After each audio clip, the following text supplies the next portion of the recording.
Great. Good evening, ladies and gentlemen. Welcome to yet another exciting edition of HR Mentorship Program. The purpose of this platform, among others, is to provide an avenue for HR veterans, industry leaders, people who have contributed immensely to the HR world and the leadership space to share with us some of their key lessons, to share with us their stories. Sometimes you meet some of these people and you may just want to assume that they were just fortunate, privileged, or lucky. They will share with us their success stories, share with us their failures, their key lessons, and major highlights. Today is taking also a slightly different dimension as we have a very special guest with us, our own, someone who is both an industry practitioner and also a scholar, a researcher, our very own Ola Azeez, PhD, Dr. Ola Azeez. It's instructive to note that he will be making presentations to us today, and we have themed this politics, power, and influence at the workplace. Politics, power, and influence at the workplace. Usual, as always, we'll also be recording this session. I'll make the recording available to us so that if we need to listen again, we can do so. And if we need to share the recording with other people who may have missed the session for one reason or the other. I'd like you to take the next 30 seconds, if you don't mind, to reach out to one friend, one colleague that should listen to this. I like to say this, that typically when we pray, answers to our prayer sometimes come through fora like this. A lot of wisdom is going to be dished out today. Somebody's career will take a quantum leap as a result of the wisdom, the knowledge, and the nuggets that will come forth, that will emanate as Dr. Ola Azeez shares with us from his wealth of experience. I'd like to encourage us to please sit back and relax. Maybe I can read his profile for him. Sometimes doctor can be super humble. Dr. Ola Azeez has gathered high net worth experience as an HR leader, general manager, business process improvement expert. He's a certified coach, certified mentor, learning, training, and development leader. Recently, he even released a book that was launched with success. He's a member, board of director. He's also a member, board of fellows. He's a member, governing councils and board of trustees across multiple organizations, ranging from manufacturing, oil and gas, consulting, construction, real estate, aviation, and even professional bodies in Nigeria and in colleges of education that spans over 3 decades, 30 years at the minimum. He was the head of learning center of Coca-Cola Hellenic Bottling Company. Okay, he is also the managing partner, CEO, Remola's Management Consult. He is presently the group head, Resort International Limited. He's a fellow of Tara Institute of Personnel Management, Nigerian Institute of Training and Development, CIPMI, CILG of the United States of America. Dr. Ola Azeez is perhaps one of the most humble professionals I've met. I remember just last year, October, I had the privilege and pleasure of sitting with him for 1 week at the NECA retreat, when many of the facilitators even acknowledged that they've been a beneficiary of this generosity with respect to knowledge sharing, mentorship, and leadership. And that is why, with great pleasure, I would like to celebrate. Please show with your applause. You can use the emoticons, the emoji. Please, let's welcome, let's receive Dr. Ola Azeez. You are welcome, sir. You have the floor, sir. Good evening, sir. Thank you for joining us once again, sir. Thank you very much, the moderator, the organizer. I sincerely thank everyone in the chat room, up to 40 now. Thank for your time, especially weekend when we're supposed to be resting, re-energizing, recharging for the week ahead that is coming about. I must sincerely thank Oluyemi Adeosun a young upcoming leader for putting this program together, inviting people that matter, that have what it takes basically to actually share what they have known, what they have gone through in the workplace, in their career life, and what have you. By way of preamble, when you talk about mentoring or mentorship, basically it has to do with part of the human capacity, human building, development, to really help people to become what they are capable of becoming. Many centuries in the past, in Greece, the ancient Greece, there was a particular man called Odysseus, who happened to be the king of Ithaca. He had a child called Telemachus, and he had a friend called Mr. Mentor. Mr. Mentor happened to be his very close friend, and mentor in a Greek language simply means trusted teacher. Somebody who has what it takes to help others to become what they are capable of becoming. Somebody who has all what it takes to explore individual to ensure that they optimally achieve their attainment. When Odysseus was about to set up for the Ithaca war, then he has to entrust his son Telemachus in the hands of Mr. Mentor. And the essence of that, basically, while he's facing the war of Ithaca, his friend back home will be helping his child, building his child, growing him to become a greater warrior, to become king of Ithaca.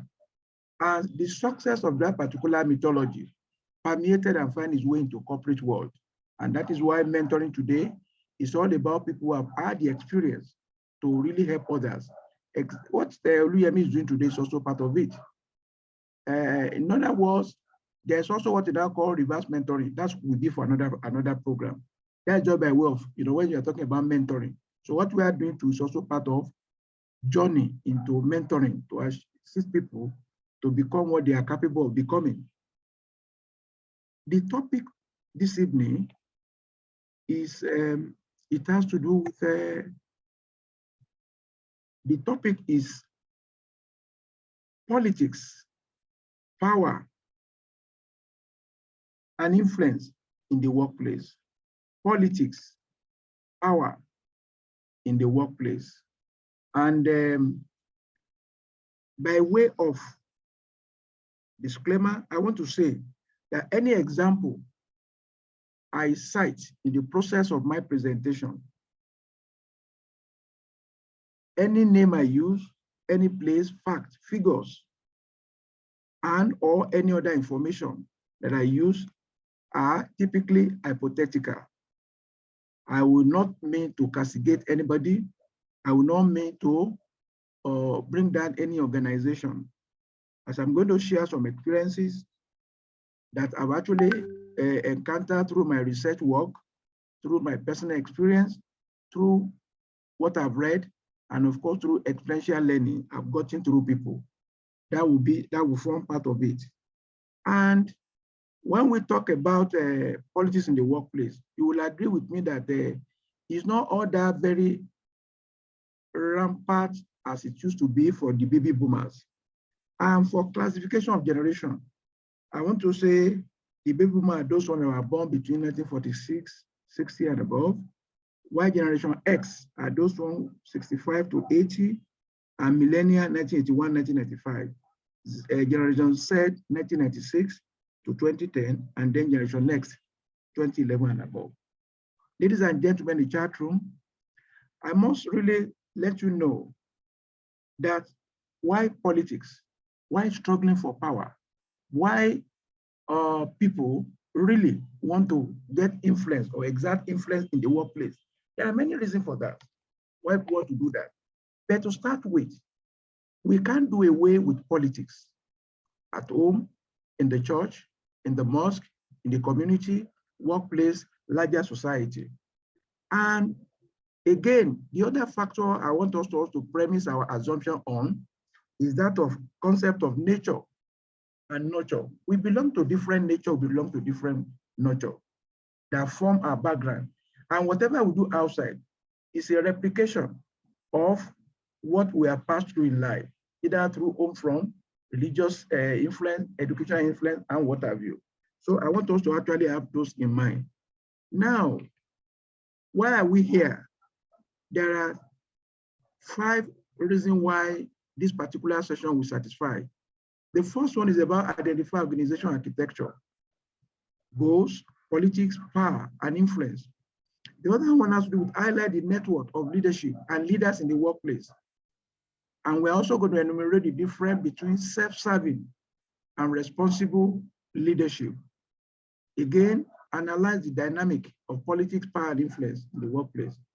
And I'll wrap it up by just telling us the role of leaders in ensuring that workplace politics is well managed to ensure that it does not destroy individual, neither does it really affect negatively the organization that brings people together. I want the session to be as interaction as it could be. And in light of that, I actually want to give us this. I want us to respond to it. The brain teaser I'm going to share with you. A couple went for a picnic. A couple went for a picnic. Ladies and gentlemen, they have 5 sons, and each son has 3 sisters. Each sister has 1 baby. In total, can somebody tell me the chat room, how many people went for the picnic? Can I repeat the storyline? Yes, sir. A couple went for a picnic. They have 5 sons, and each son has 3 sisters. A couple went for a picnic.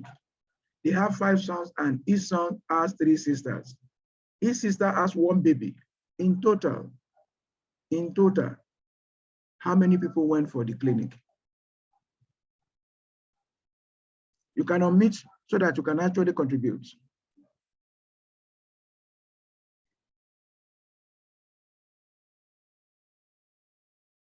Hello? Did you get the message? Yes, people are already responding. Doctor, it's people okay. are already responding on it's the okay. Chat room. It's okay.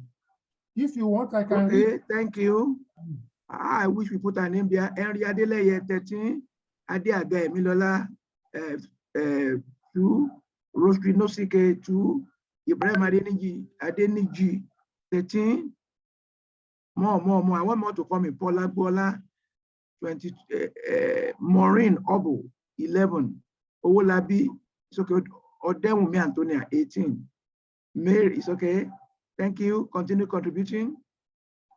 Belema Oriala 8, Tunji 11, Paul Agbola 2. It's okay. Angela Selekere, that is 22. Where's again? Tunji 11.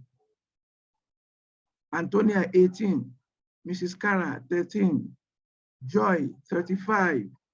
Esther, thank you. The people that mentioned 2, they are the ones that actually get the answer. And can we clap for them? As I always say in my class, students don't fail exam, they fail instruction. Let's look at it very well. As resource person to many professional bodies examination, I will tell you why it is true. Let's go through the line again. A couple went for a picnic. They have 5 sons, and each son has 3 sisters. Each sister has 1 baby. In total, how many people went for the picnic? A couple went for a picnic, full stop. A couple went for a picnic, full stop. They have 5 sons, and each son has 3 sisters, and each sister has 1 baby. In total, how many people went for the picnic? Ladies and gentlemen, a couple went for a clinic is a complete sentence with full stop. All other things are what we call distractor.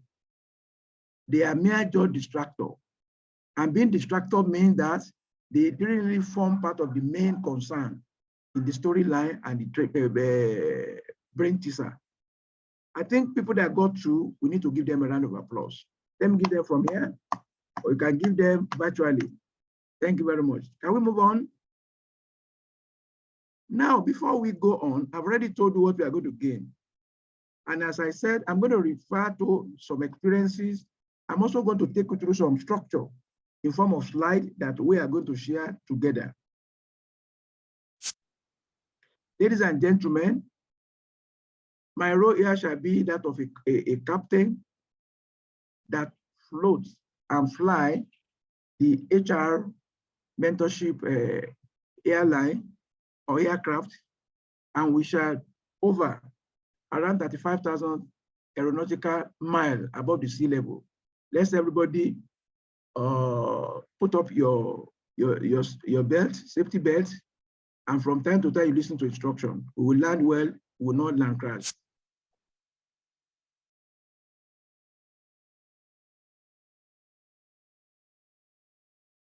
Ladies and gentlemen, we are now made here. You listen to instruction for safety purpose. Distinguished fellow practitioners in the house, to everybody and anybody in the workplace, there are two routes. The first one is that of, I call it door A, and the second choice is door B. What does it really mean?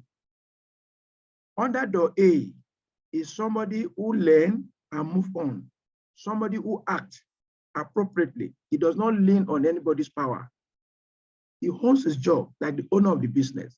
He has positive attitude towards performing in the workplace. And of course, he has I can attitude disposition. He will do it, he can do it. This category, I say they belong to any government in management, any government in power. They don't rely.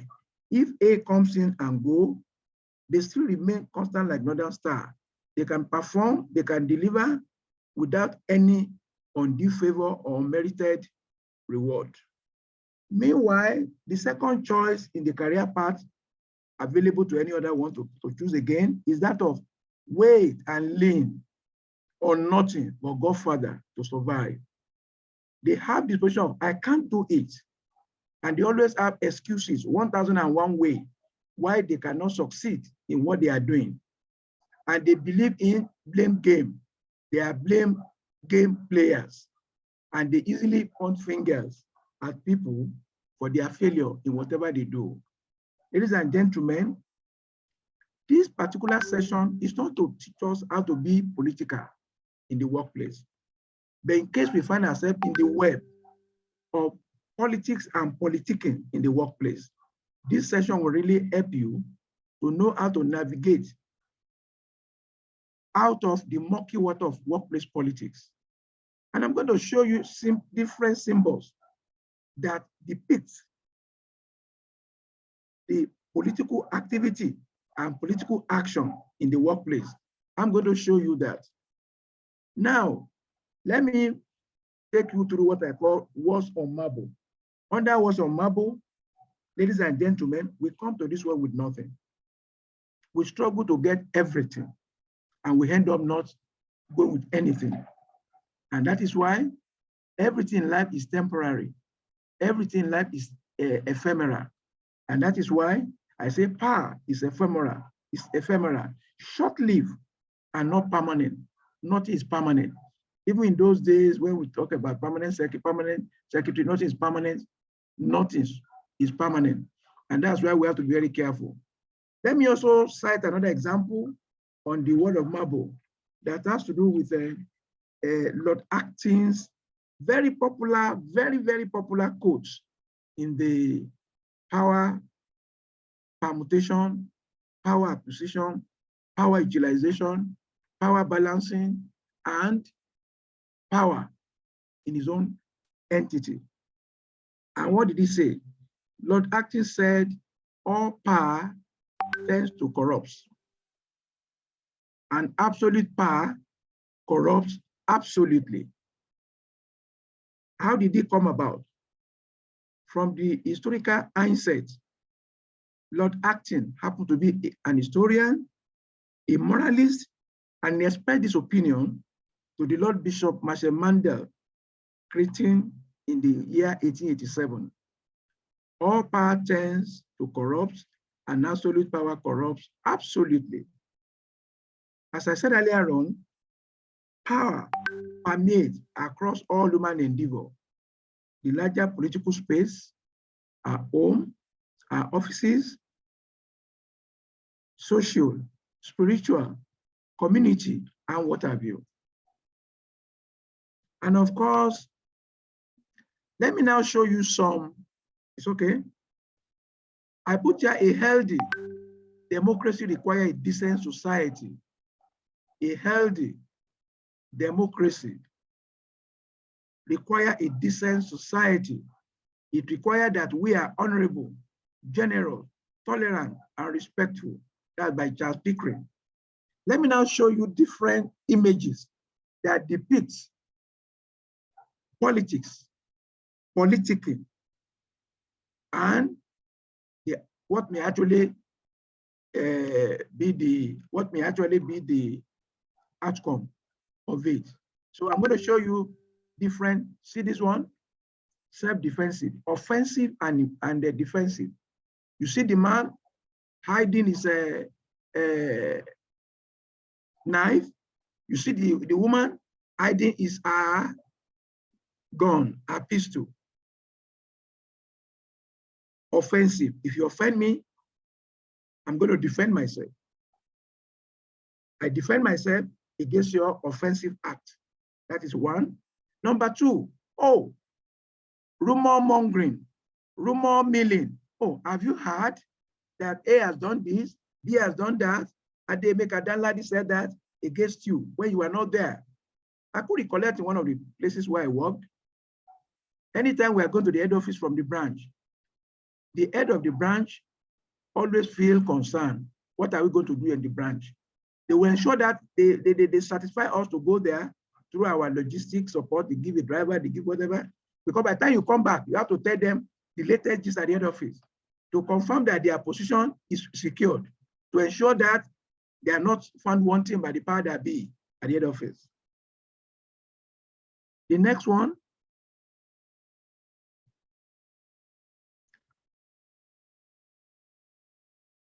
people want to be seen to be better than the rest.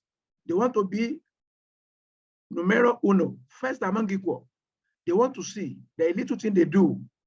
They are well lit, they are well noticed, they are well recognized over and above others in their department, in their organization, in their division, in their location, and what have you. That's it. You see another, they'll be massaging your ego. They'll be laughing with you, whereas they are laughing at you. What are they doing? They are weakening your seat because they know there's difference between you and the seat you sit on. Without you, if you are parted with that seat, you are nobody. And the only way they can do is by showing, by cutting gradually, by word of mouth, by condemnation, backslapping, and what have you, the seat you sit on, to weaken you so that you won't be able to really do them harm. What of this? Some will give you cold promises, cold comfort, whereas they are digging the grave for you to catapult, to somersault from your power seat, because they know for sure that if you are able to stumble and fumble, you will not be in a position to determine their fate, their career, what they need, whether merited or otherwise. What of this? Some other people, what they are after is to bin their colleagues, to destroy people under them. They rubbish you behind you, they backslap, they stab you in the back, anything you do, even when you do work, and fortunately or otherwise, they happen to be there where you are not there. They badmouth you. Especially this happens in a toxic work environment where people are after, they are for and against. They form political party in the place. They form formidable group, for and against. The next thing they are going to do is to find a way of binning you, binning your work, binning your result, binning your performance, binning your record, and your career, ultimately. That is, again, people want to use others to go up, to be celebrated like a king, so that he sits on them. They carry the chair. Though the people that carry the chair, not that they are actually in tandem, in agreement, in synergy, not that they have faith in you there. And one of my director in one of the organizations where I work, he said, ladies and gentlemen, you must be careful. Anything you do that after you leave here, you still be relevant, do it. The seat you occupy is not permanent. Some people vacated that seat before you come in there, and you are also going to vacate it for others. Relate with stakeholders, fellow employee, senior colleagues, contemporary, clients, vendors, community, and what have you, in a way that when you part with that seat, you will still be who you are. Because many people never realize until when they leave their job, they leave their power. If they don't leave their power, they will know that they are really true what. And that's why you see some people, the so-called boss, they always do things to the detriment of their subordinate or their associates. By the time they wanted to come and see the associates, what happened? You'll be screening them. No, I don't want to see him. And when he was here, it didn't impact my life. It did not impact my life. So my caveat, my warning here is, do relate with people like human beings. Do your best within your power, within your authority, within your responsibility, within your role, to ensure that you touch people's life. So that at the end of the day, by the time you are not there, people will be able to say more. And I can also recall one of the experiential learning sessions I had when a particular man was so much very wicked, very stubborn, destructive, and of course, very toxic.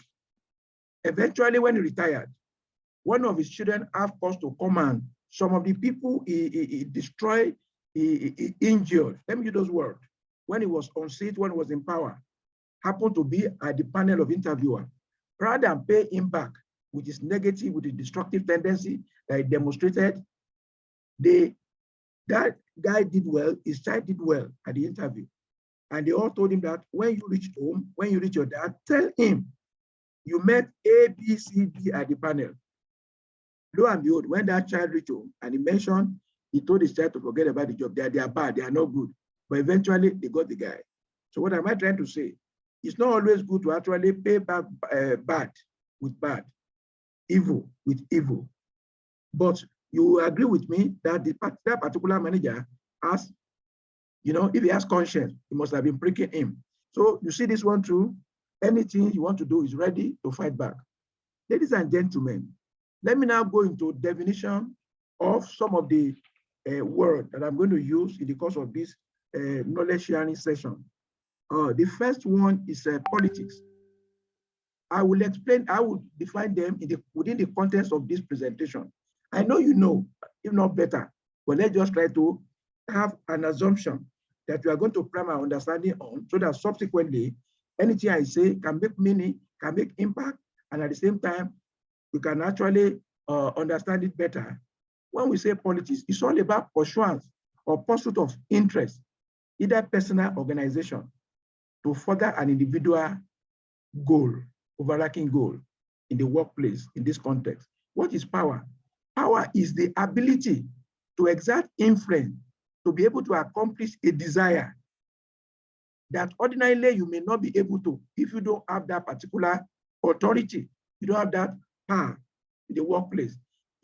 That is to say, by way of demonstration and implication, a capacity that A has to influence the behavior of B so that B acts in accordance with A's wishes, even against his wishes, but against B's wishes, but in favor of B's wishes.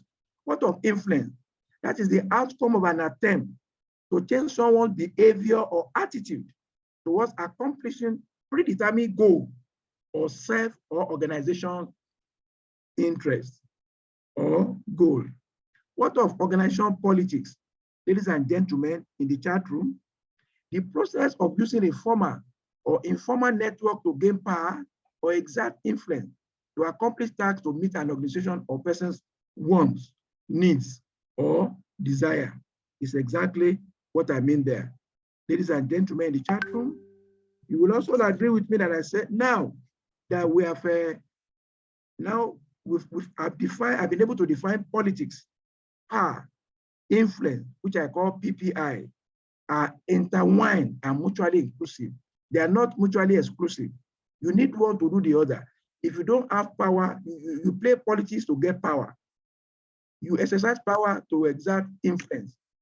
You need influence to be able to demonstrate your power.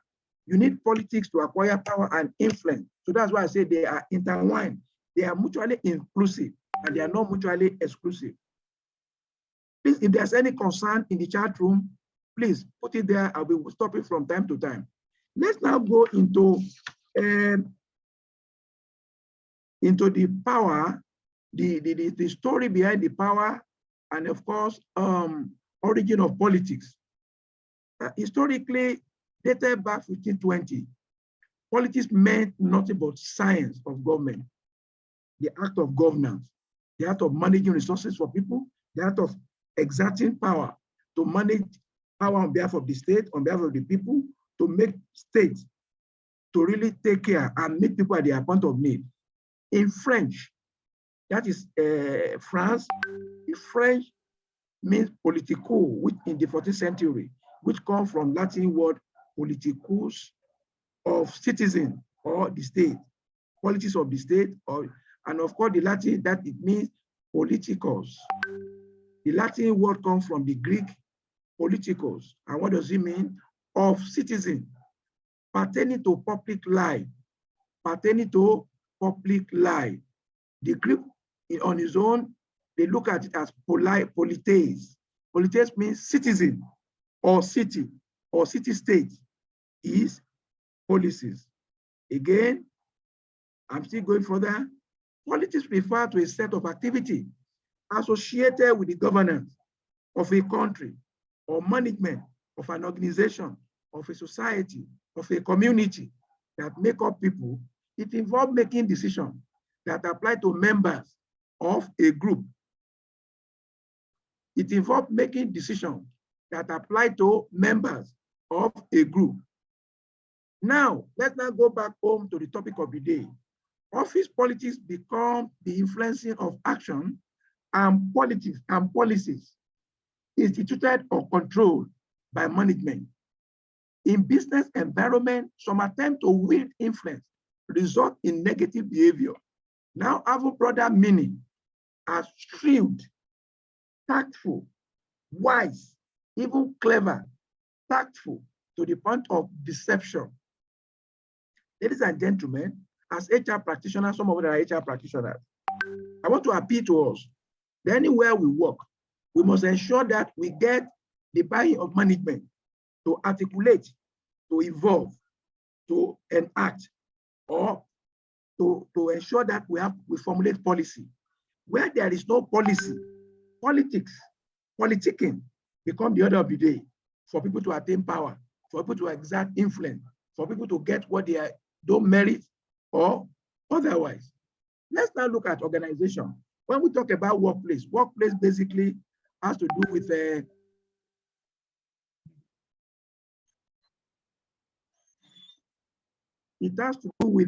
politics has to do with in the workplace. And when we say workplace, in Latin word, company means company. And what does that mean? People coming together to bake bread. Bread cannot be baked without people. Workplace or organization, interchangeably used, simply means that a place where we work to achieve a particular goal, which may be economic, which may be political, which may be social, which may be psychological, or what have you. Now let's now do the analogy of the purpose of organization. Why does organization exist?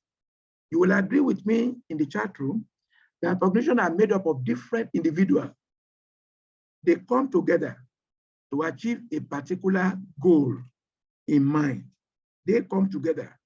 Now, organizations are made up of people that exercise greater or lesser degree of power, of authority in the workplace. Now, sometimes power breeds influence. I want us to begin to get that logic. I'm building a scenario that actually will make us to understand the logic, the sequence, the flow, and then the interrelationship or interrelatedness of politics, power, and influence. I'm building up the space where all those three things happen, where they are intertwined, is the workplace or organization. Now I'm dissecting the dynamics of an organization. Organizations are made up of people that exercise greater or lesser degree of people, as I said earlier on, power breed influence, and it's exercised through performance and all relationship currency.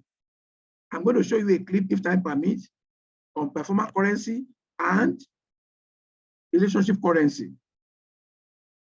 Sometimes authority stems from a person's title: managing director, chief executive officer, general manager, divisional director, divisional manager, HR manager, finance manager, group head HR, group head finance, group head internal control, group head engineering, group head facility, group head, across the, across, it depends on the structure, the title that each company give, organization give all this title. Sometimes authority stems from a person who has title in the organization or from specialized knowledge that you have gotten. And still, others gain influence through an ability to grant access to important resources. You will agree with me, in some organizations, some people, by virtue of them allocating resources, like finance people, like procurement, like supply chain, and what have you. You see, I could recollect when I was a head of learning center, training corporate manager in Coca-Cola. It was part of my schedule to send people abroad. You will discover that people, they become your friend overnight. People that don't bother about your existence, people that don't even value who you are, but by the time you occupy, I could recollect, when I became senior manager in one of the multinational companies I worked, our driver, the departmental driver, used to use our boss to evade something, want him to send him on an errand. The day he got that, I now became the head of that division, and I became a senior manager. The man walked up to me, say, "Oga, they say you are now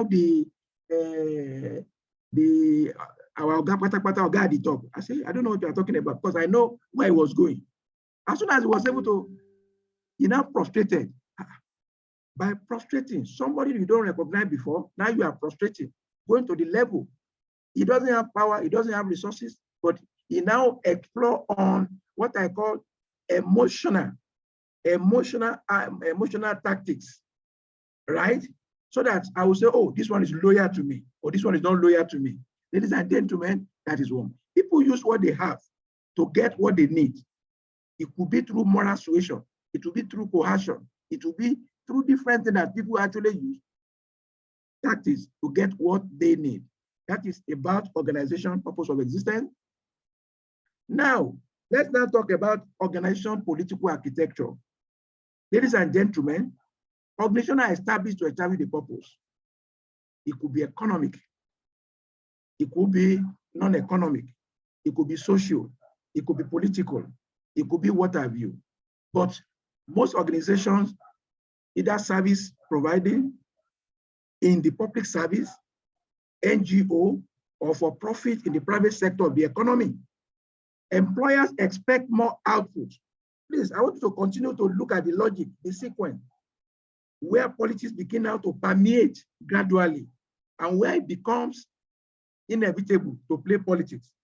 Employer expect more output with less reward for employee. That is politics on the part of employer.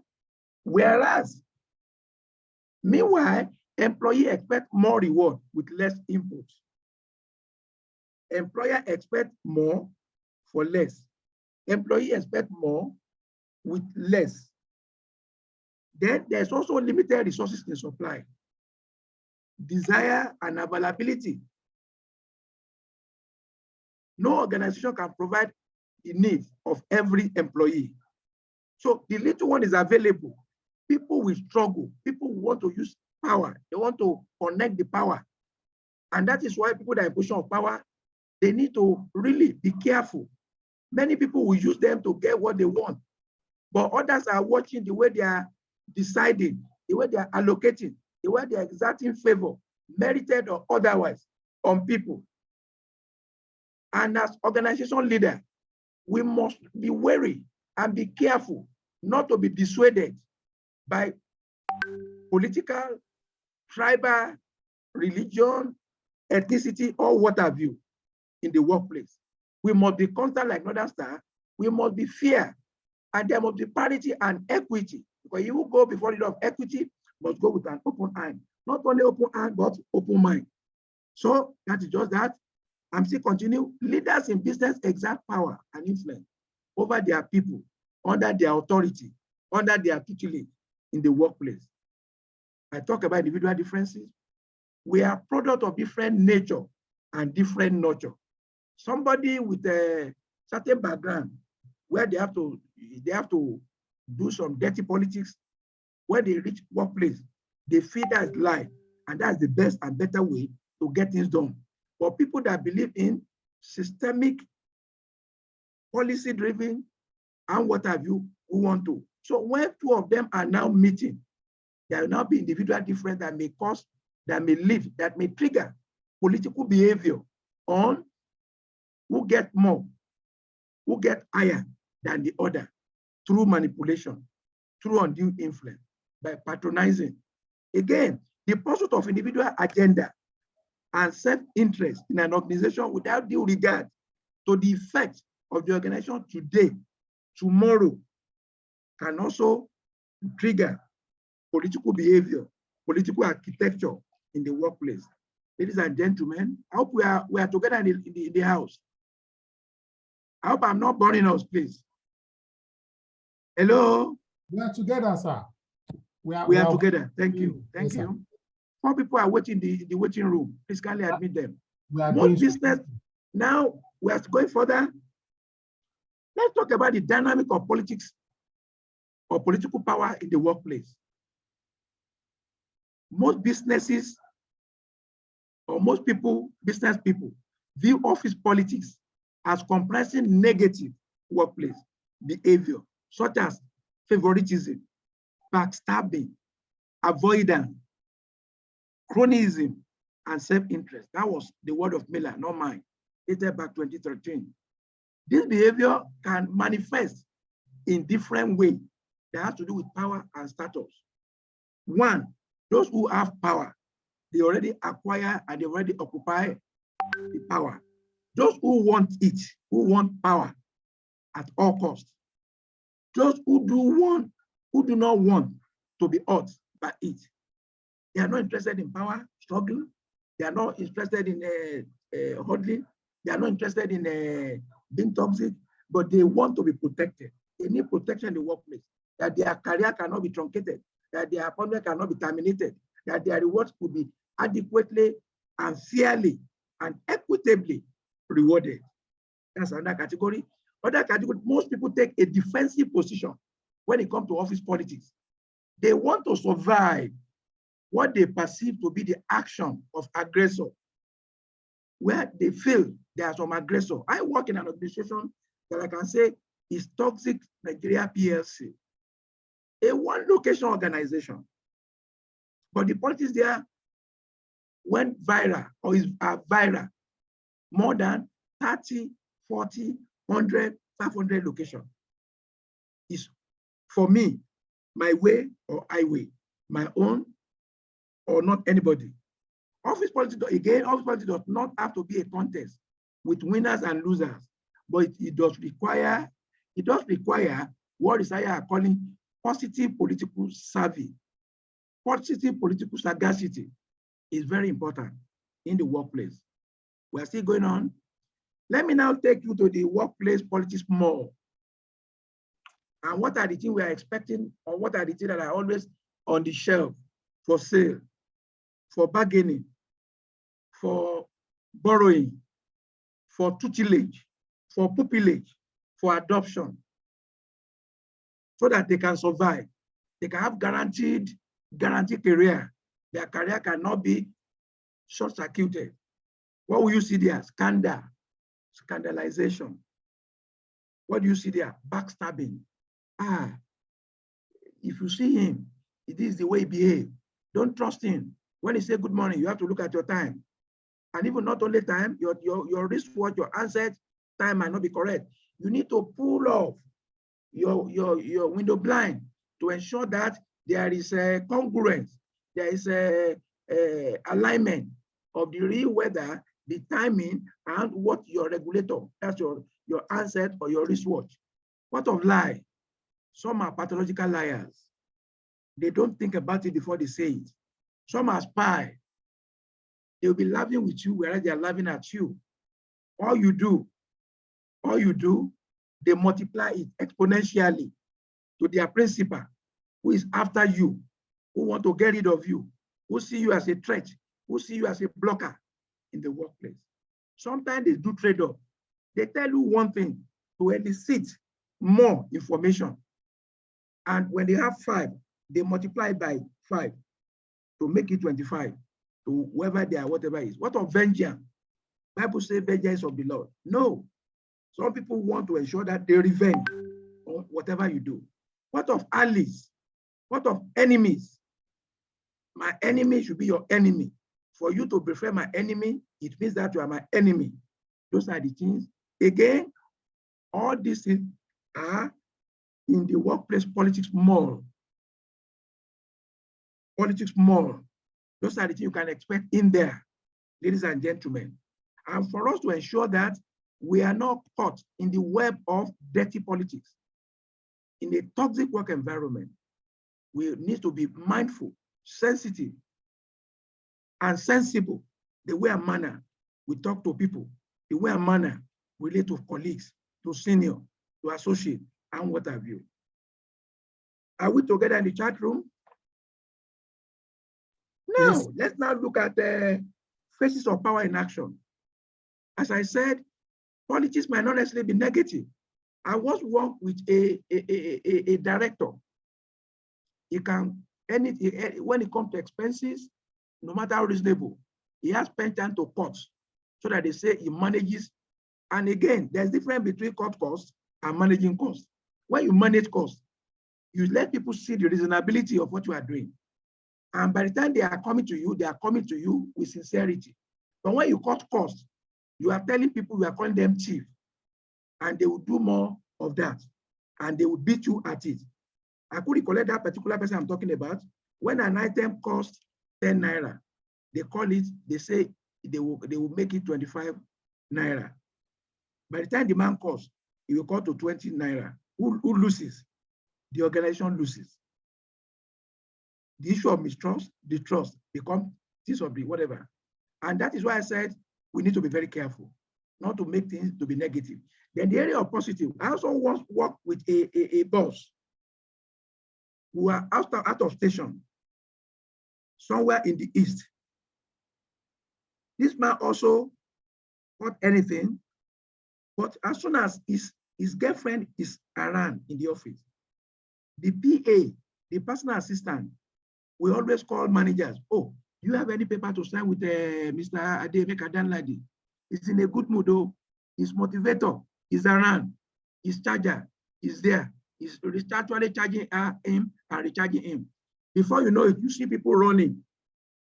You say, yeah, man. You still bring this thing again. So if it is there, one they give to that boss, he will sign it.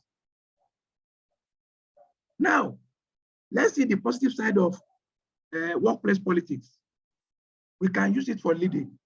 When people want to be belligerent, when people want to be rebellious, you can actually use some conviction to lead them, to influence them, sell idea to them, why it has to be.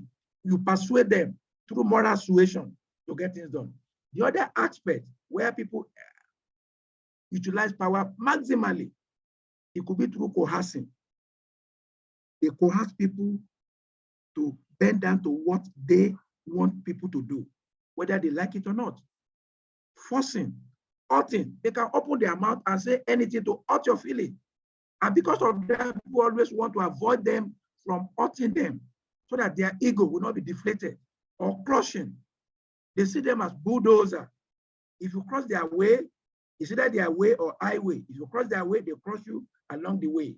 So to avoid that, those are the negative and positive aspect.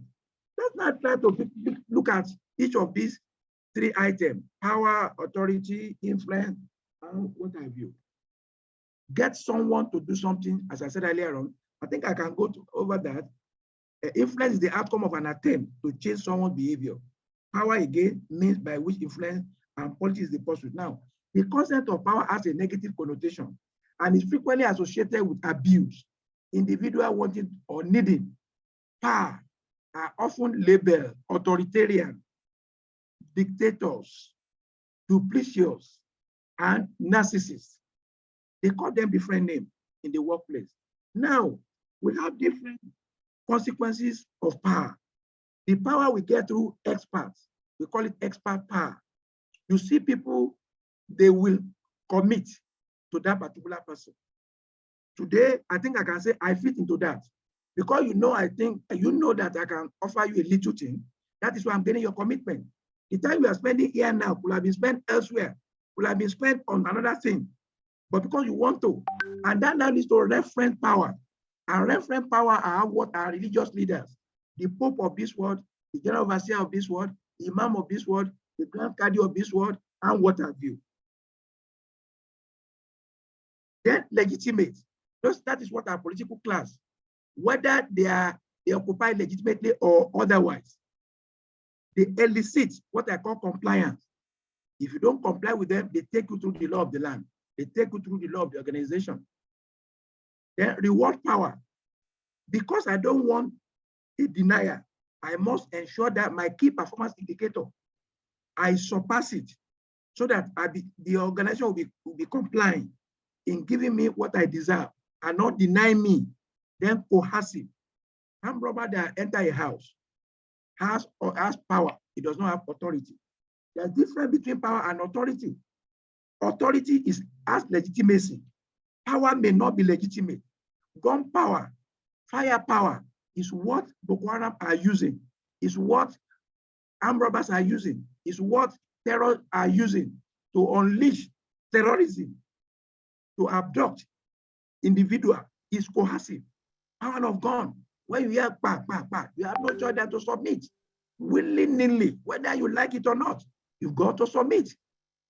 As resistance will be resisted by the oppressor, by the adopter, by the terror or terrorist in the process. That is just that on the consequences. Now, what are the triggers? Why politics in the workplace? Why politics in our organization? Why politics in our community? Why politics in our area where we belong to? Scarcity of resources, as I've mentioned earlier on. Resources cannot go around. And if you don't have power, you may not be able to have influence to enjoy the perk of what is available among the resources. And as I said, people that are allocator of resources, you see them enjoying certain privileges. You see them enjoying certain recognition. Why? Because what they need, what they desire, what they want is in the hand of that person. So by the time they are doing rankadede, by the time they are doing, oh, you are the best we ever had. By the time they are massaging your ego, it is not you that they are massaging the ego. It is not you they are patronizing. It is the responsibility. It is the authority. It is the seat you occupy, you sit on today that they are massaging your ego for to get what they can extract from you against other at the expense of other. Again, lack of policy. Distinguished HR practitioners, distinguished friend of the house. It's always good to have policy. When there is no policy, politics will be the order of the day. You see people outsmarting the other. That is politics. That is political behavior. Again, ambiguous goal. There must be clarity in the way we set goal. We set key performance indicator. We set target. We set what is expected. And not only that, we must, in setting goal with clarity, it will enable the person that set the goal to inspect what he expects from people that he expects to deliver the goal, the key performance indicator, the performance target, and what have you. What of external environment is also a factor that can actually trigger political behavior. When external environment are very hostile, I could recollect when I was in Enugu, one of the companies I work, the environment there is so hostile to the extent that they were dictating to us that what they want. that what they wanted us to give them. And we need to sometimes down to their tune, basically because they also have power in one way or the other. In one of the time, what did they do? They came to the factory to shut down the factory. That is their power. Whether legitimate or not legitimate, they exerted their power. So to avoid that, it could also be a trigger that can actually influence organizational political behavior.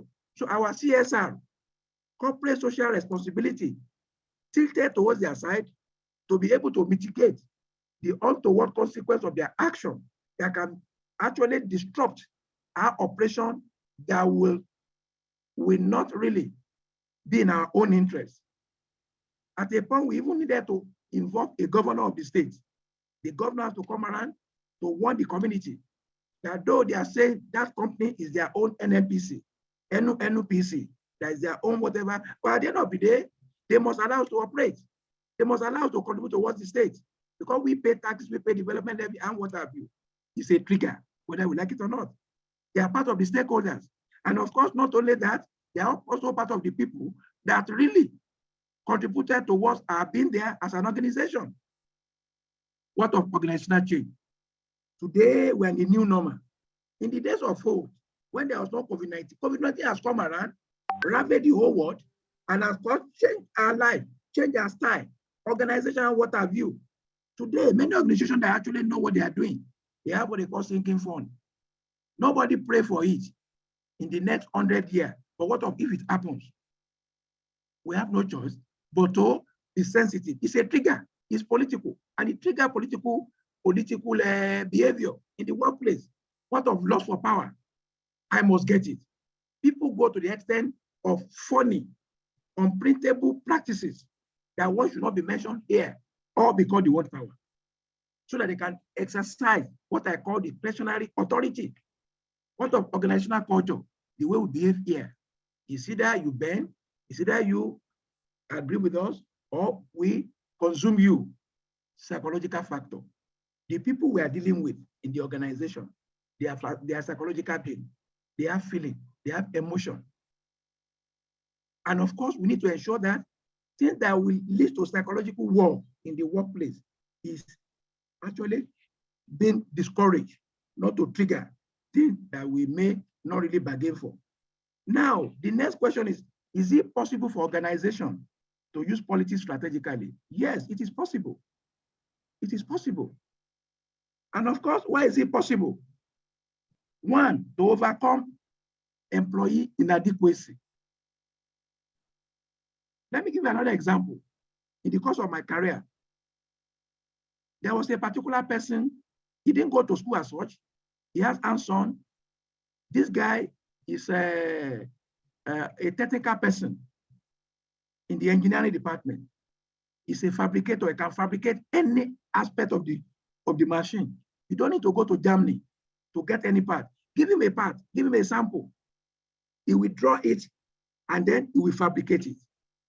This man is actually getting old, but he never let go of the secret, of the technical competence, of the way to do some of these things.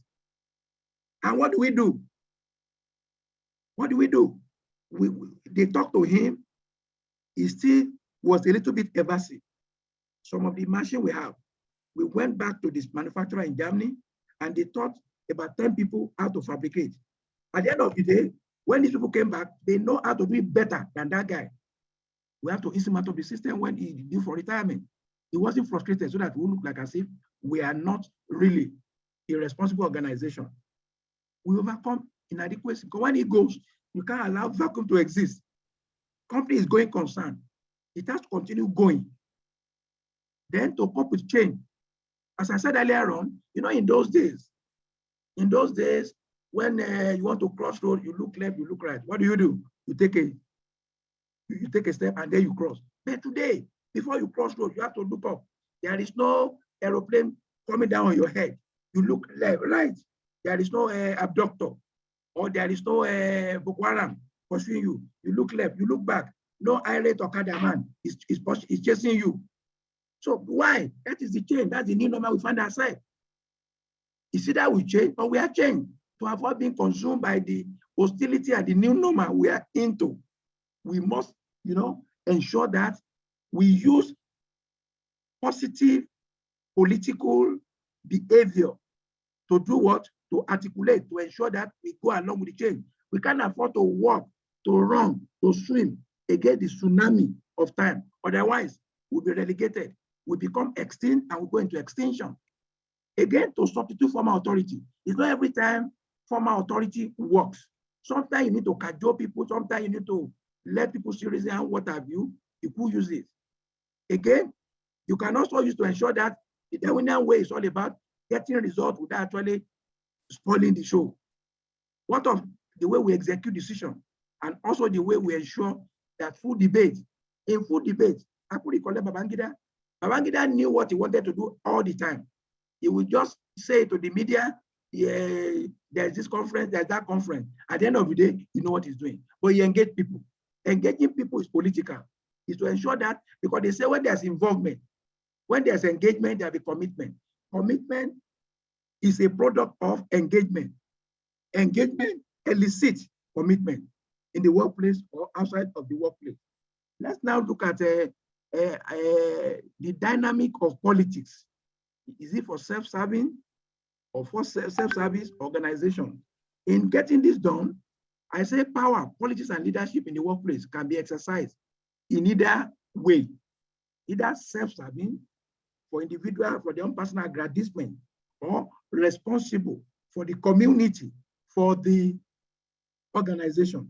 Let's go further. A self-serving approach to power does not make you a bad leader, nor does acting responsibly necessarily make you a good leader.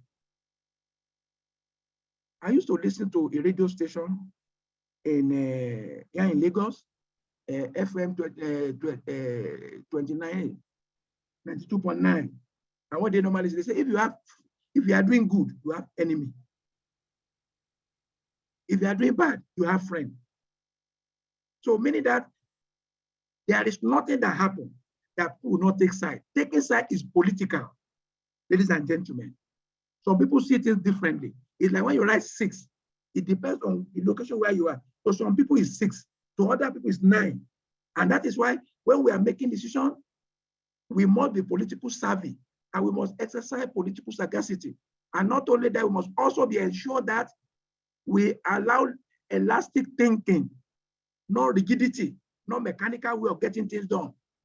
Because it depends on where we see it. Somebody who see an elevator depends on the location, the area where he can actually see it. Now, what makes you an effective leader when it comes to exercising power? Is it result? Is it character? Is it combination of the two?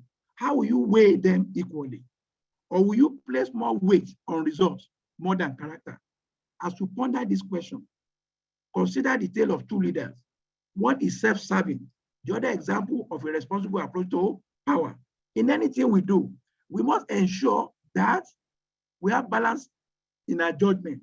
We are not narrow-minded, and we look at things holistically so that our decision will be 99% accurate, fair, equitable, and at the same time, communal in nature, that we are not going to lose anybody. Let's try to look at what Harvard Business shared with us in one of their reviews. And what did they say? Harvard said executives can view political moves as dirty, and we try to distance themselves from those activities. However, let's take note of it. However, what they find hard to acknowledge is that such activity can be for the welfare of the organization and its members. There are some things that people don't see, there are people in authority see and see it better. By the time they make decisions, people that don't really appreciate what is happening and what they are doing, at the end of the day, they may not really appreciate the value, the outcome of it. And that is why we must be a situational leader in the organization. Somebody who acts differently under different situations, but with justification. And that's why we call it situational leadership under management.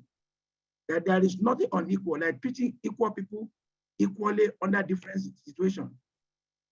Treating different folk, different way under different situations. A leader must be self-explicit so that people will not mistake his innocence, his good intention for something else. Now, let me see if we go further on the Harvard Business Review. They now said the first step to feeling comfortable with politics require that executives are equipped with a reliable map of the political landscape. We must be able to know the stakeholder in the organization. We must be able to do what I call stakeholder map. Who does what? What was their interest? What interest did they? The shareholder want dividend return. Employee wants package that really compensate or reward their effort. The union want better for their staff. The management want maximization of optimization of their profitability in terms of return on investment, in terms of earning before income, tax, depreciation, amortization. You must be able to know the landscape. You must be able to know the stakeholder map. Why do they exist in the value chain of an organization? What interests are they pursuing? How do we ensure that we don't lose them? Because nobody is useless except we use them less. And that is why we must not allow political behavior, negative political behavior, to destroy the value, the norms of the organization to achieve the intended objective in the organization. I must sincerely thank everyone for your rapt attention. I'm encouraged, and I think we are together in the chat room. Are we together? Are we together, please? Yes, sir. It's okay, thank you. Now, if we are together, that means I can continue. Like, what are the signs of good workplace politics? As I told you, politics does not necessarily mean negativity. It does not mean destruction. Sometimes you play politics to save the situation. Sometimes you play politics to get more advantage. Again, you play politics to ensure there's equity and what have you, so that there'll be win-win and not win-lose or lose-lose. It don't give room for my way or highway or no way. So in other words, what am I trying to say now is the next thing I'm going to talk about is about what are the signs, what are the symbols, what are the attributes, what are the features of workplace politics? What are they? One, as I display in this on the screen, the first one is fair distribution and allocation of resources. Fair distribution.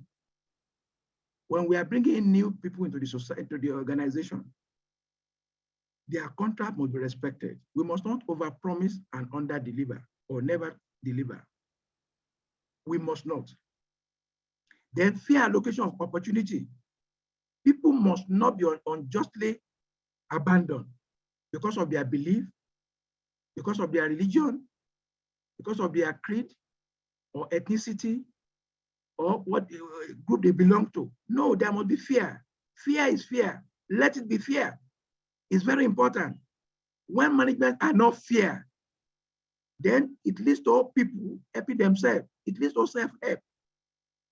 And by the time people are self-helping, by the time they are helping themselves, there'll be encroachment, there'll be denial, there'll be usurpation, there'll be erosion of power, of right, and whether fundamental or basic. Again, fair distribution of decision-making power.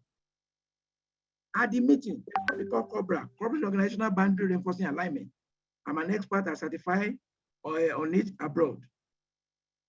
And one of the better way to manage across the organization, in each of the department, there's nothing wrong in rotating the chairmanship and secretaryship of an of a department, of a project team, so that today I'm the chairman, next tomorrow I'm a floor member, next you are the secretary. That is democracy in the workplace. It's not only in the larger political space that they are playing politics. No. And not only that, I must sincerely thank some people I call political conscious leaders. I don't call them godfather. Sometimes they walk out to people that they know they have potential to contribute towards the growth of the organization. Either social club, either church, either mosque, community organization, or town association, and what have you. Then reduction of authoritarianism. No. Don't go there, don't go there. Don't cross the red line. What is the red line? What is the red line? Don't be authoritarian. Don't be dictatorial. Let people think, don't think for them. Let people act, don't act for them. It's very important.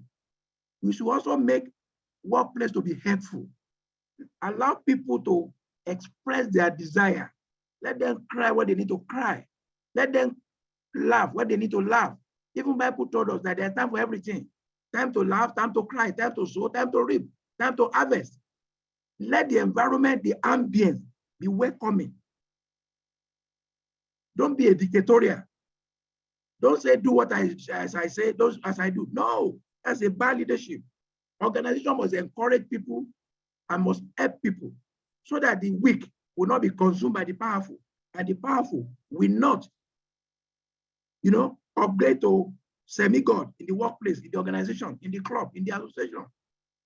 Again, we must also ensure that there's ethical standards, and ethical standards can be promoted by responsible and responsive leadership, by articulated and established what should be done. And you must also allow people to give feedback. And feedback will be in form of what I call keys. When I say keys, I mean KISS. What are we doing in the department? What are we doing in the organization that we should keep doing, that we are doing well? Bravo. What are we doing that we need to improve doing? What are we doing that we have to stop doing? If you are not to go into extinction, and if you are not to become extinct in the marketplace, in the society, in the organization, in the community, in the nation. Again, all these things are very important. Those are the good attributes of workplace politics, and we must encourage it. And this is one of the reasons why this session is actually in place to really assist us, to encourage us. Now, what of the other one, the negative aspect of politics? As I said, the essence of this session is not to let us become politicians, but to be political, to know how to insulate ourselves against political maximum power in the workplace, so that they will not truncate our career, so that they will not rubbish us, so that they will not flatten us while others are progressing, so that they will not castigate us. Now, what are the attributes of a negative aspect of politics? One, self-interest. Self-interest is only me. Any other person, I don't care. Breeding organizational conflict. Effect on managers. What will it be to me? So manager today, we can't call them manager, they are damagers. When they leave, nothing happens there again. They are the brain box, they are everything. Inequitable distribution of power. When people are due for promotion, don't deny them. Don't deny them. It's very important. Otherwise, they become belligerent. They become rebellious. Now, leaders, managers. Let me now talk about, the next one I'm going to talk about is political games in the workplace. People play games of politics in the workplace, in a club, in an organization, and what have you. Leaders, managers, and associates play politics on one another from time to time. And the purpose is mainly to gain advantage over the other person, whether they deserve it, whether they merit it or not. You could see that emoji on the right side, vote me. Whether I'm right or not, vote me. And what are the commonest methods they use? They are very toxic. They are image builders. They are narcissists. They promote themselves. They advertise themselves. They market themselves over and above others. What of power coalitions? Some people go into confraternity, or because they want to hold the power. Some people tell white lie, red lie. They are pathological liars.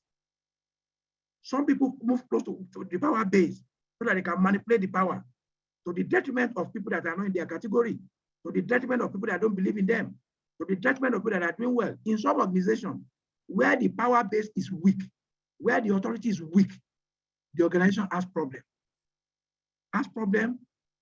Many organizations today, they don't go beyond first, second generation. Why? They have become extinct. They go into extinction because of the political gerrymandering that is happening in their organization. They don't allow people. There will be policy, but they allow politics to happen. They go behind to go and negate the policy, articulated, signed off by the entire organ, the structure in the authority of the organization. Blame game and attacking other instead of game blame. You know, there's a difference between blame game and gain game. Game means we have done things right, we gain How did you get about it? How do we sustain it? But blame game. It's not me, it's them. It's Ademeka Danladi, not Ola Azeez, not Yemi Adeosun, not Chief Ogumekon, not somebody else, not Olabode Ajayi. Are we together, please? We told the information. Some people, they celebrate information. They hold on to information the way power holding is holding on to power in Nigeria. They don't allow people to have access to information. And lo and behold, what is the difference between a managing director, a chief executive officer, and a cleaner? Is access to information.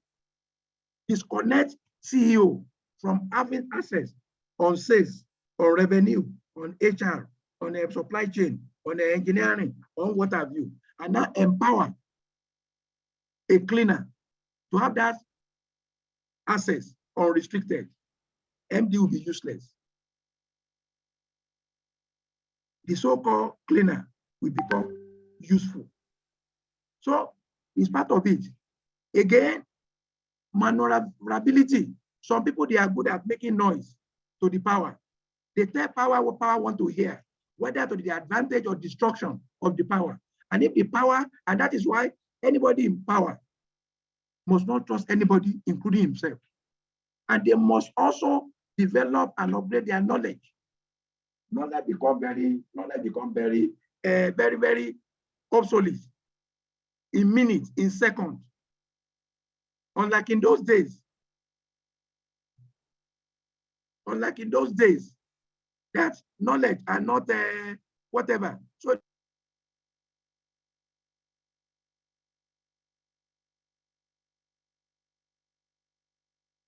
don't know why you're. So that is that ingratiation. If you don't grease their palm, forget about it. Reciprocity. I did well to you the other time, or do well to me this time around. Support building.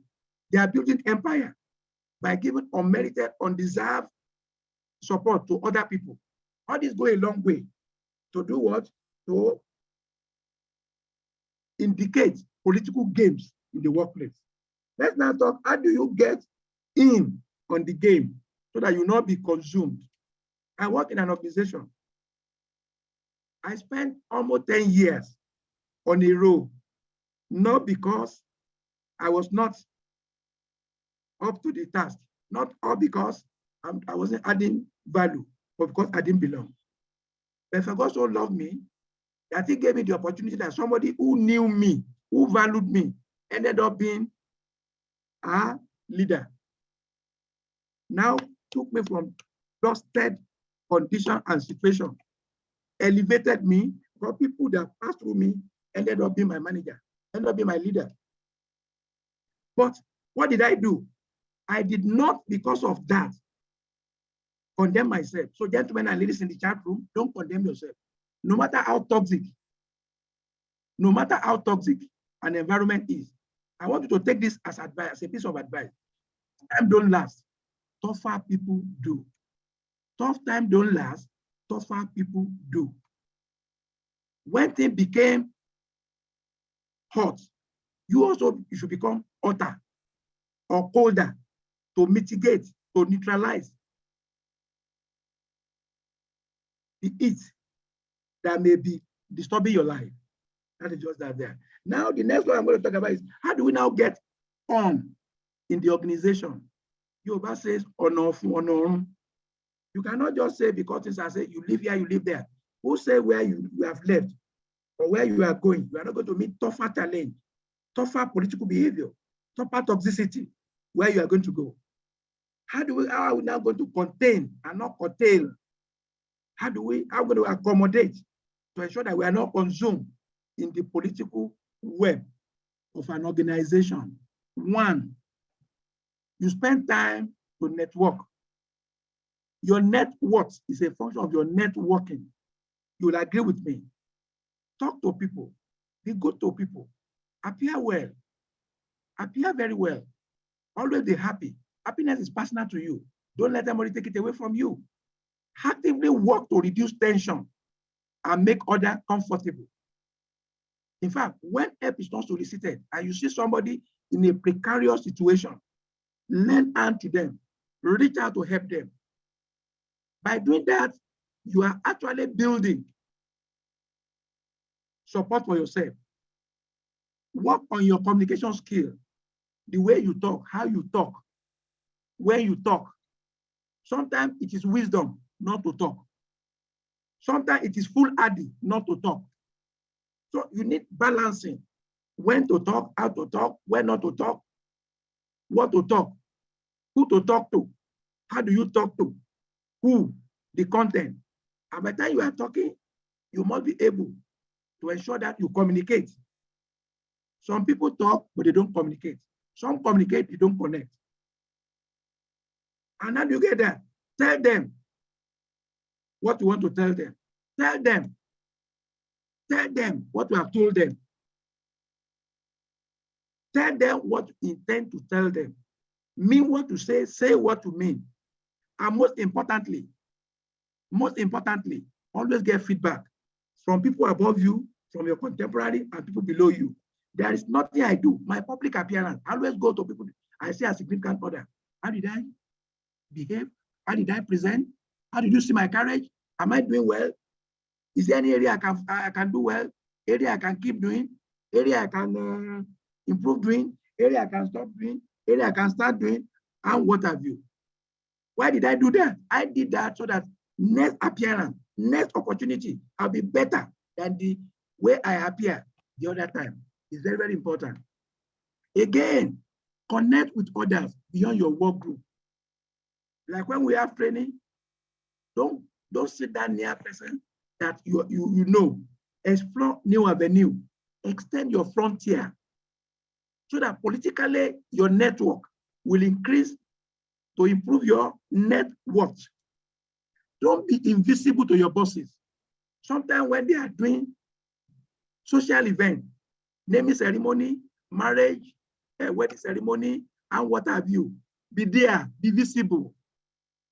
I could recollect I work in an organization when technology was not as common as this. The man always used a video, and at the end of the day, he will now debrief the video. Now begin to mark at people's faces that came. When they are doing appraisal, it's already done. It may not be proper, but at a point in your career, it is not what you know that will actually sustain and retain you. It is what you are able to do beyond what you know. You know only content. I know that when you are loaded, you are needed.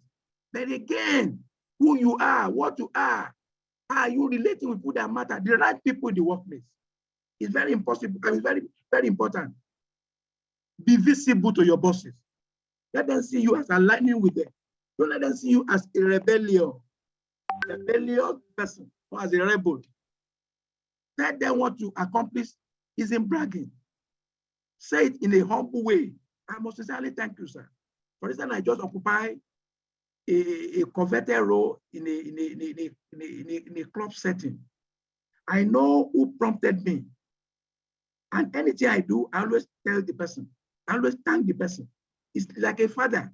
You need destiny helper that will help you. Your parent will not be there, the workplace will help you. But some will have interest in you becoming what you are capable of becoming. Lo and behold, acknowledge them, appreciate them, commend them, contact them. Don't leave them, don't abandon them. When they need help, go extra mile, stand on your back to be able to meet them at their point of need. Again, listen deeply to others. There's a difference between listening and hearing. Listening is psychological, is scientific. Listening is what? It's not mechanical. But hearing is physical. When you are talking to somebody, maybe 3 to 5 minutes down the line, and you say, means what you have said before then, listen. It's now ready to listen. Hearing is just when something comes in and go out. So we do more listening. We do more listening. When we listen, we know the content. And when we know the content, we know where the content will head to at the end of the day. Understand. So you are not only understand what they are saying, but what they are feeling. You also need to share their feeling. Not everybody that comes to you as HR practitioners, HR leader, you can't solve all their problems. They listen to them. That's why God gives us 2 ears and 1 mouth so that we listen more than talking. You talk less and hear more. And that is why people that don't talk much, they get more. People that talk more, they give more. So to balance it, give and take, ensure that there's a balance. You don't over talk. Because when you talk, sometimes you talk yourself into trouble without knowing, which is very, very critical. So that we not talk ourselves into trouble.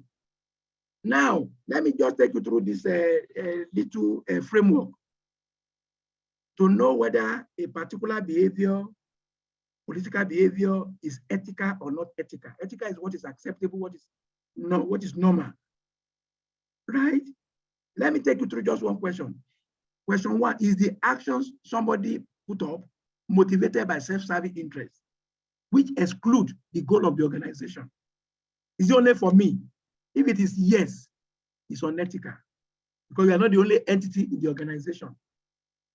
But if it is no, that means the next question will be, does the political action respect individual rights?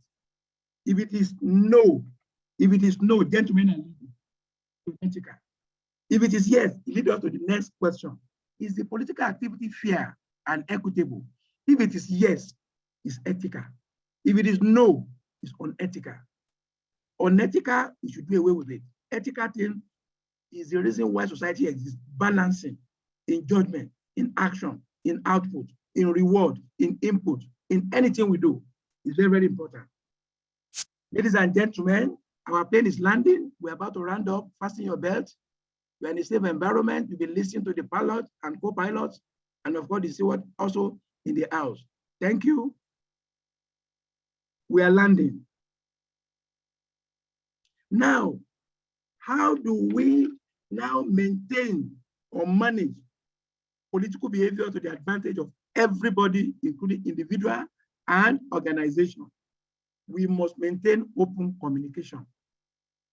Say what you mean what you say. Don't hide information. Don't hoard it.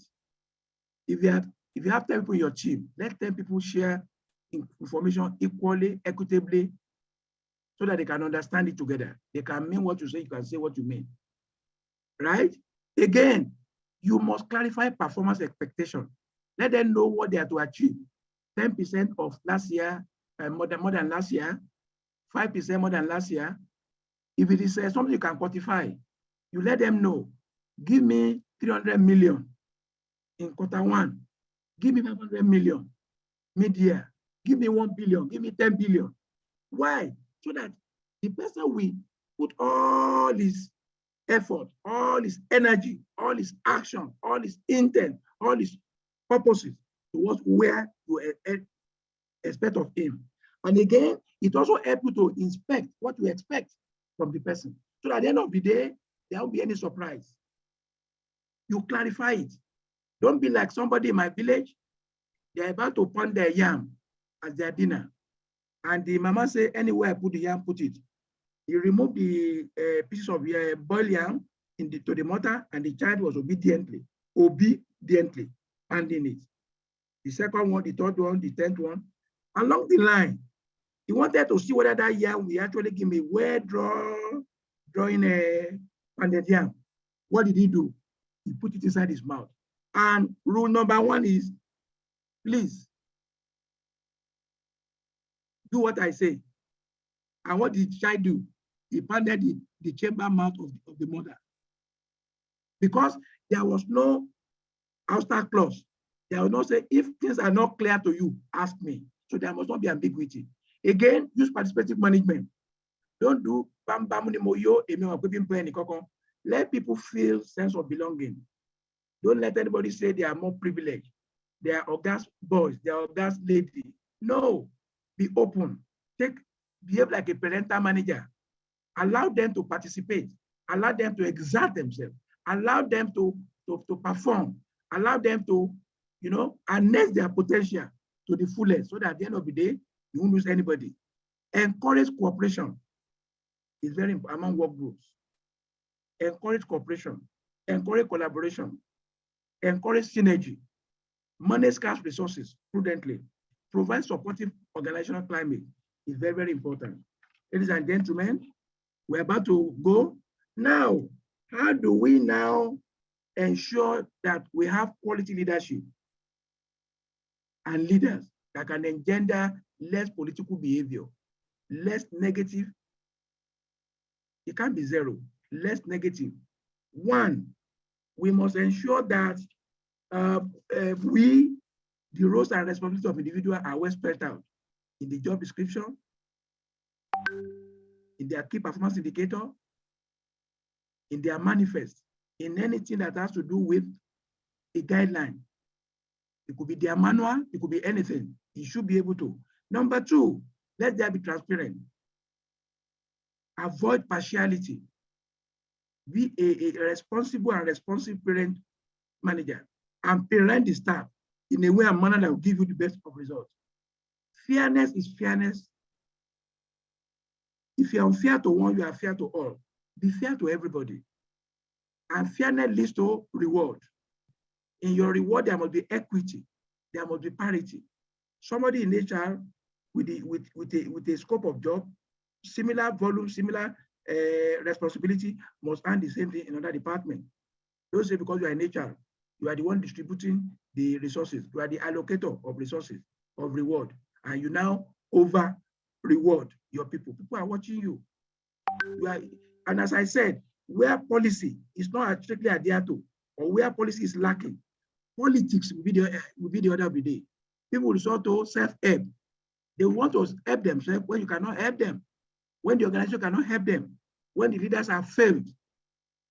Again, there must be control. Under control, we have standardization, policy procedure, open communication, team building, maintain the decorum of the workplace. So for us, to ensure that we discourage negative politics, roles and responsibility must be well defined, control must be in place. That is the only way, that's the only road to success in the workplace. Gentlemen and ladies, if there's any concern, we can actually be putting it there. Now, let me also give you another brain teaser before we finish. I think we have just little slides, maybe about 1 or 2 slides, 3 slides to go. There are 10 mangoes on the table. You took 2 and Adoke walked in and take 3. How many mango do you have? Unmute and let me know your answer. Put it in the chat room. There are 10 mangoes on the table. You took 2 and Adoke walked in and take 3. How many mango do you have? Put it there, put it there. I want your participation. I want your participation, please. It's okay. I know Gusola said 2. Hey, thank you. Somebody said I've gained. Somebody says 2. My political intelligence has been repolished. Oh, wow. Every other me 2. It's okay. It's okay. Ololade 2. Gloria 2. Nasa 2. Fuji 2. Ceci 2. Who else again? Angela. It's okay. Ade Olade Pegba 2. Benga Odolami 5. Joshua 7. Olatilu 2. Faith Ajewole 2. Bolahan 2. Coach Olubusola 2. Mudupo Oluwa 2. Olubumi 2. Kikelomo 2. Wow. Thank Abdulwais. Be raised to power 2. He will tell us that after service. Esther Anele 5. Natasala, it's okay. Queen 7. Who else again? I think it's okay. Let's go over it again as we did the other time before we close shop. Thank you. There are 10 mangoes on a table. You took 2. Adoke walks in and take 3. How many mango do you have? There are 10 mango on a table. You took 2. You took 2. Adoke walks in and take 3. How many mango do you have? How many mangoes? How many mango again? 2. People that say 30, 10, 8, they have repented. Please, sin no more. It's 2. As I said, students don't fail exam. They fail instruction. Ajoke 2. Angela 2. Adi Agemiola 2. It's okay. Thank you. It's 2. Thank you. Adi Aga 2. Thank you, gentlemen and ladies. I'm sure you are participating and we're on course. Now, ladies and gentlemen, as I'm rounding up, I say quality of leadership. Good leadership is important in a VOCAD. VOCAD for non-HR and non-strategy people. It means an environment of vulnerability, uncertainty, complexity, ambiguity, and disruption. Good leadership is very important to mitigate against vulnerable environment, uncertain environment, complex environment, ambiguous environment, and disruptive environment. Good leader is an antidote and must not be reactive, but proactive. These are the things that we need as a recipe to play down on politics. If there is certainty, uncertainty leads to politicking and political behavior, especially destructive behavior. Then set goal, evaluate goal, and do not wait. As you are doing it, be managing them, be tracking it to enable them to know that they are not doing badly. If they are doing well, commend them, bravo. If they are not doing well, correct them, don't condemn them. Leaders work with best interest, not personal interest. Leaders should see learning as a lifelong. Nobody knows it all. The day you stop to learn, the day you stop to earn. Leaders make work environment conducive. Don't send your staff on assignment like the way soldiers are sent or maybe sent to Sambisa forest without sophisticated weapons that may make them to be consumed, wipe off at the opposite side. Leader plan, of course, the existence of human beings on earth was neither sudden nor accidental. God did not create us suddenly. We are not product of accident. So proper planning prevent poor performance. When we fail to plan, we plan to fail. Proper planning prevent poor performance. We must perform well so that at the end of the day, we get what we desire. We get what we merit. We get what we deserve. We get what the output, our input, justify through our output. Leaders should choose to be true leaders and not dealers. We should be leaders and not dealers. A dealer is a person in a position of leadership but fail to accomplish, to deliver, to support the led or the associate is very important. Thank you.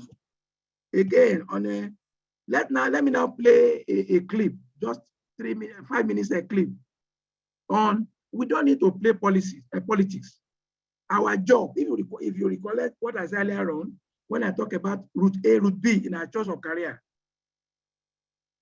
independent that you are work on your own, we need support. And then again, the other one, political, that you are not interested because somebody, your godfather is there. And when your godfather die, your career also die along with him. And I could also, after this tape, I'm going to share something with you. My personal life experience. Now, let me now play this. And please tell me if you are getting the voice. You are not going to ascend in any organization without a sponsor. It is the critical relationship in your career. Are we hearing it? Yes, sir. Yes, sir. Okay. So if you continue, sorry. I just want to ensure that we are. There's not one evaluative process that I can think of, whether it's in academia, healthcare, financial services, not one that does not have a human element.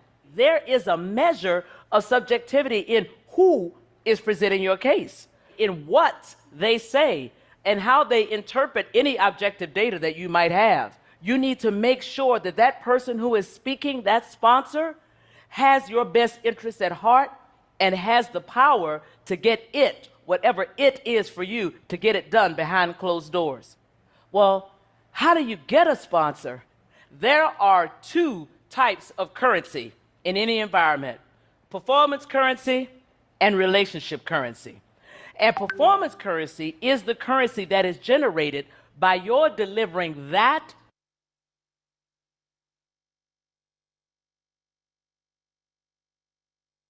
which was asked of you and a little bit extra. Strong performance currency raises your level of visibility in the environment such that a sponsor may be attracted to you. Relationship currency is the currency that is generated by the investments that you make in the people in your environment.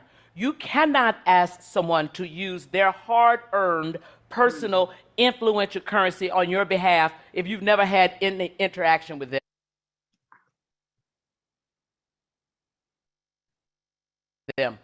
So it is important that you invest the time to connect, to engage, and to get to know the people that are in your environment. And more importantly, to give them the opportunity to know you. Because once they know you, is a higher probability that when you approach them to ask them to be your sponsor, they will in fact answer in the affirmative. The script goes like this: Jim, I'm really interested in getting promoted this year, but I am aware that somebody has to be behind closed doors arguing on my behalf and pounding the table. You know me, you know my work, and I hope that you will feel comfortable arguing on my behalf. If Jim knows you and you have any kind of a relationship, there's a very high probability that he will answer yes. And if he says yes, he will endeavor to get it done for you. Let me give a word to the would-be sponsors that are in the room. If you have been invited into the room and if you have a seat at the table, you have a responsibility to speak. If somebody is worthy of your currency, spend it. The way to grow your power is to give it away. And your voice is at the heart.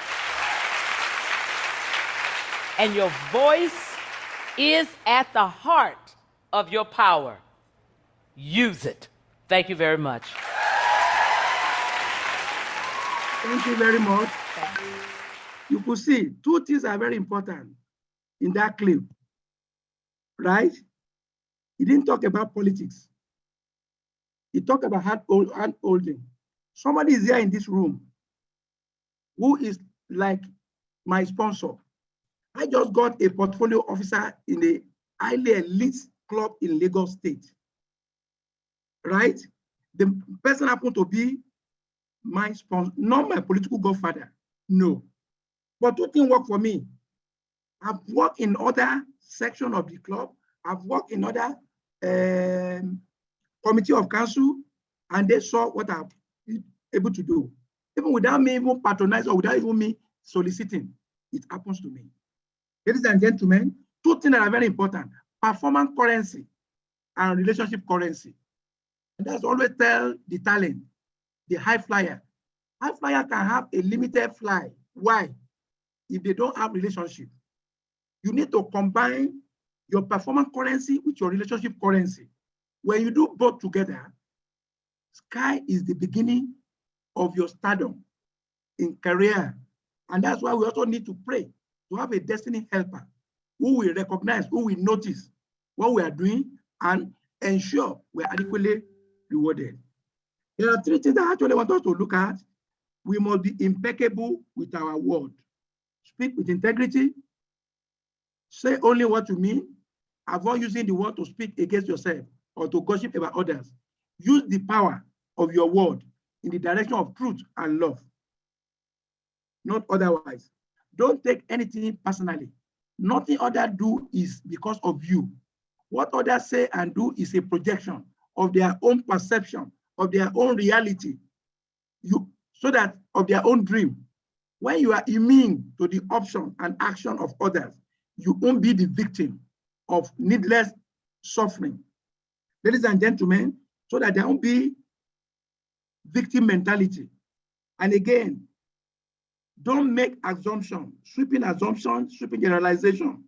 Find the courage to ask questions when you need to express yourself. Communicate with others as clearly as possible. With just this one agreement, you can completely transform your life, your career, and can never be the same again. Ladies and gentlemen, always do your best and leave the rest. Your best is going to change from moment to moment. It will be different when you are healthy as opposed to when you are ill or sick. Under any circumstance, simply do your best and you will avoid self-judgment, self-abuse, and regret. Ladies and gentlemen, I think what have we learned so far today, this evening? We've been able to touch on the following area. One, we were able to talk about politics in the workplace and the architecture of organization, potency of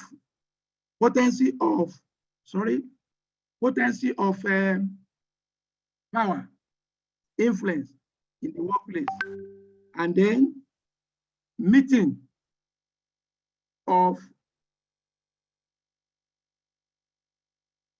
point power on power, politics, and influence in the workplace. We also talk about ethical guidelines to manage politics in the workplace. And of course, the role of leaders of HR to mitigate or curtail or contain the effects of workplace politics. And of course, politics is human and natural, ladies and gentlemen. On a final note, I will say that in conclusion, politics is inevitable. There is politics everywhere, at home, front, political area, work setting, community, society, churches, mosque, politics, everywhere in the nation. Ladies and gentlemen, whether we like it or not, we must come to terms with it. And understanding of it is imperative to the success and survival of man, regardless of his creed, his gender, his faith, his ethnicity, and what have you. Once again, I say a big thank you for listening to me, for participating, and of course, I sincerely thank everybody. Oluyemi Adeosun, thank you for creating the space, and also thank the entire organizers. Thank you, God bless you. Good evening, everybody. Thank you so much, Dr. Ola Azeez. Thank you so much.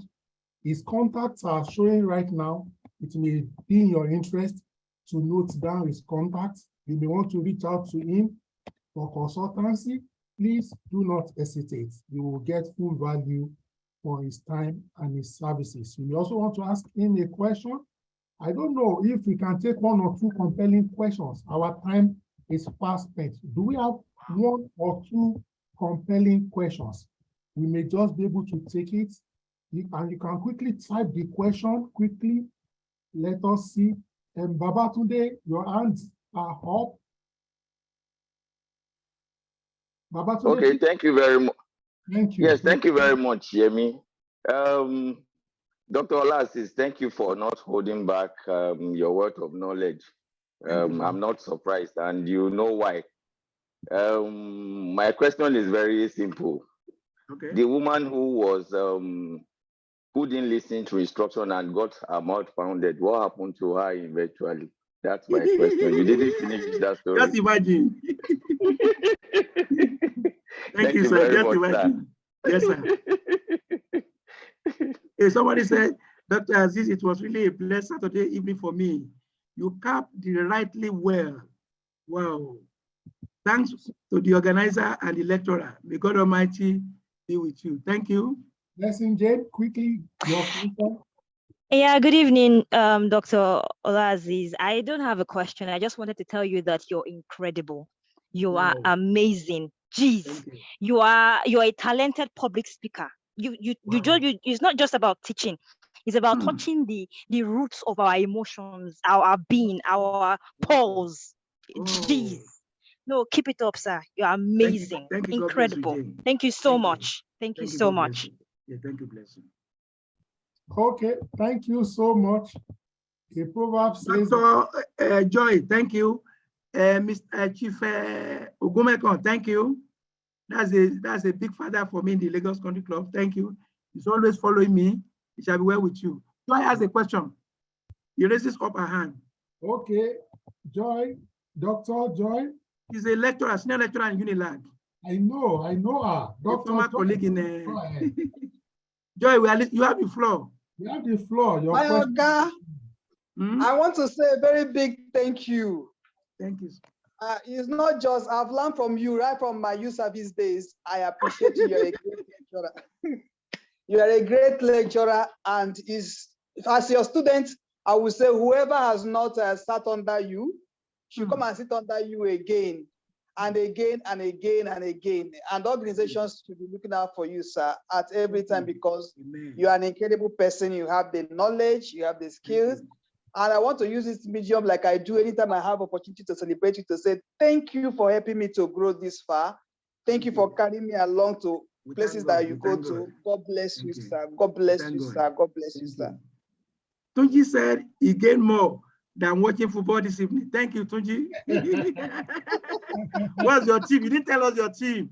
Is it Arsenal or Man U? Manchester United, doctor. Oh, it's okay, Manchester. You will have collected breakfast, lunch, and dinner. He said yes. Oh, read my dream. He said read my dream. Can you share your idea with us, sir? I'm ready. That's one of the things we are talking about. In mentoring, you also network. It's okay. Hands up, Philo. Hands up. Yeah, Philo. Thank you, Joy. Dr. Joy. Hello. Hello, Yeah. hello, madam. Hello, good evening, sir. Thank you so much, Dr. Azeez. This is Philo. Thank you, ma'am. Okay, Yes. I wanted to ask, is it possible that we have this, the recorded version of this presentation sent to us? She's the organizer. He will guarantee you that. Please. Okay, Mr. Yemi, please kindly help us have this recorded version so we can listen to it over and over. It's so impactful. Thank you, doctor. God bless you. I'm very grateful, ma'am. Thank you, ma'am. Okay, sir. Yetunde, you have the floor. Yetunde Akintoye, quickly. Yetunde, you have the Unmute floor. yourself.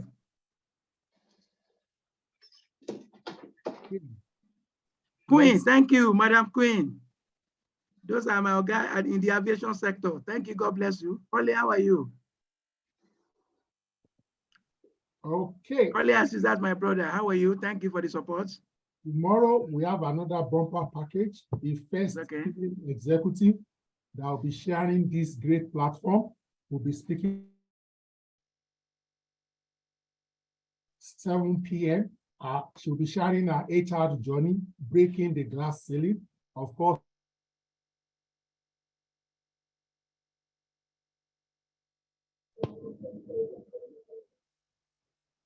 thank you so much, Dr. Olaz. We cannot say thank you enough. We cannot say thank you enough. Thank you. God bless you. Please express your profound gratitude to Dr. Ola Azeez in the chat box, please. Okay, let's say thank you. Let's say thank you to him. We are so grateful. We do not take this for granted in any way.